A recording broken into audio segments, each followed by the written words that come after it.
Hi, this is Brenda Green, and welcome back to Living in the Go, Part 2. So, again, I'm talking about the food. I was looking at in terms of what's the difference between the way we have food here processed and the way it is in Europe.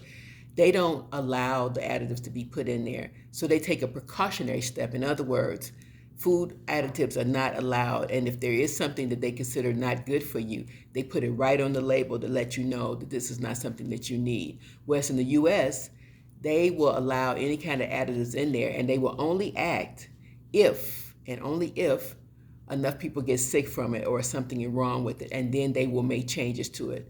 So we're like these lab rats. Whatever they want to do with us, that's what they do. So when you're thinking about that and the poisonous food and what people have, that leads me to the next part of this, which is the part two, food poverty.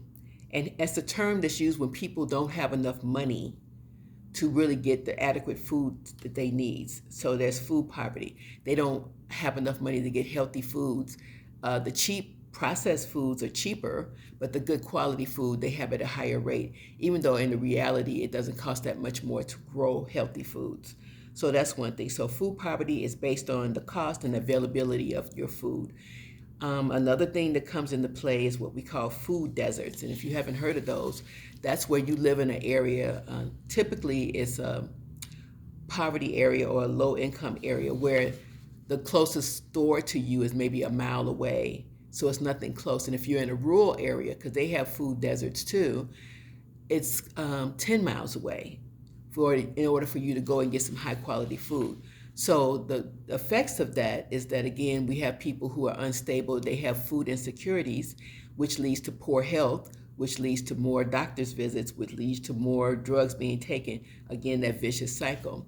So low income households rather, if you live below the poverty line, might face insecurities with your food. That's why we have a lot of food pantries and food banks to help people, why we have the SNAP program so that people can get enough money to buy food. In 2020, 28.6% of low-income households were food insecure compared to the national average of 10.5%. Another thing, if you're unemployed or there's a term underemployed, where you're not quite making enough to meet the minimum requirements, you can also struggle with food insecurity. So that's just something to consider.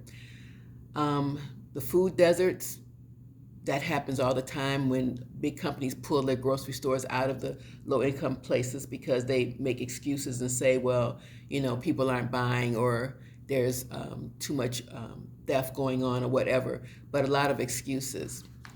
So in 2017, the United States Department of Agriculture reported that 39.5 million people in the US, or that's roughly close to 13% of our population, were living in low income and low access areas, meaning they had food insecurity.